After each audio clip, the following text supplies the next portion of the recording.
এরকম একটা হাদসা মেকআপ লাভারদের সাথে প্রায় সময় হয়ে থাকে।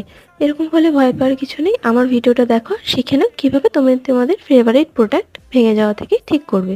তো সবার ফার্স্টে আমি যে শেডগুলো ভেঙে গেছিলো সেগুলো আলাদা আলাদা করে একটা জায়গায় নিয়ে এরকম করে ভেঙে নিচ্ছি। এক একটা শেড ততক্ষণ পর্যন্ত ভাঙতে থাকবো যতক্ষণ না সেটা পুরোপুরি একটা ফাইন পাউডারে পরিণত হচ্ছে। যখন এরকম ফাইন পাউডারে পরিণত হবে প্রত্যেকটা শেড এরকম করে আমরা আলাদা আলাদা করে করে নেবো। এখন সেই কাগজটা নিয়ে যে আইশ্যাডো প্যানটা আছে তার মধ্যে দেব।